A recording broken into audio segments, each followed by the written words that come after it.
L'empereur Charles Quint a dit un jour « Je parle français à mes diplomates, italien à mes maîtresses, espagnol à Dieu et allemand pour faire avancer mon cheval. » Beaucoup de chercheurs issus de disciplines variées, tels que linguistes, psychologues, neurologues, se concordent à dire que notre façon de parler influence sur notre façon de penser et de percevoir la réalité.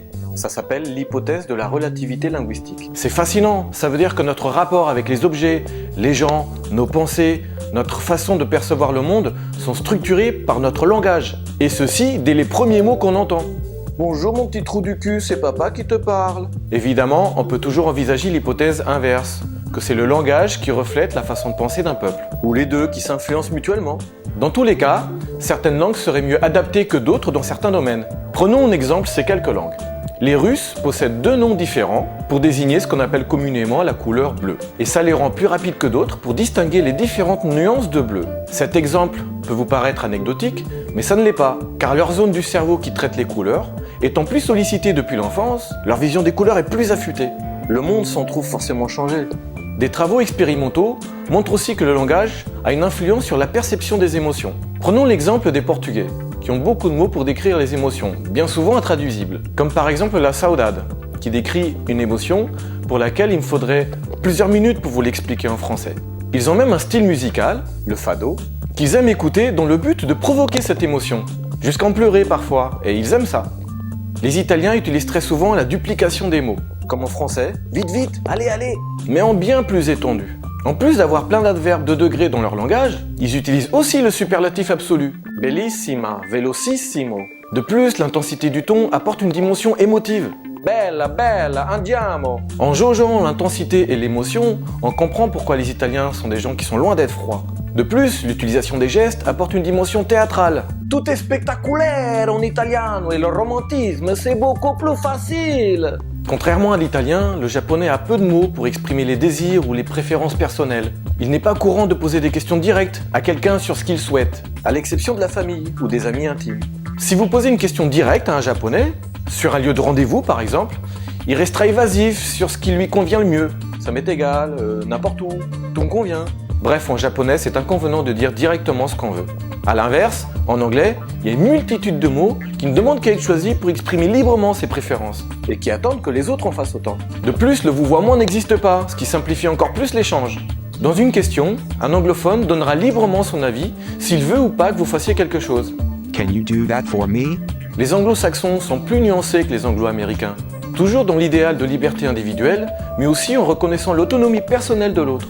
A contrario, une employée de banque allemande ne vous dira pas « Est-ce que vous pouvez citer ici, s'il vous plaît ?» mais plutôt Sie müssen hier unterschreiben. à la limite, elle dira Unterschreiben Sie bitte.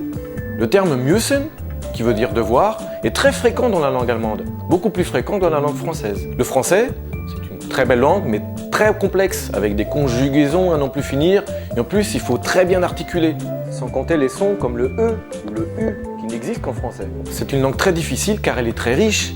Elle permet également de paraphraser facilement. Une fois que vous maîtrisez un peu le français, vous pouvez vous faire comprendre très facilement. C'est sûrement pour ça qu'elle est parfaite pour la diplomatie ou la poésie par exemple. Pour se faire endormir par nos chers élus quoi. The problem with French is that they don't have a word for entrepreneur. Quel con celui-là. Un exemple de l'espagnol cette fois-ci. Prenons la façon dont nous jugeons la culpabilité de quelqu'un. Imaginons que je provoque un petit accident sans le faire exprès.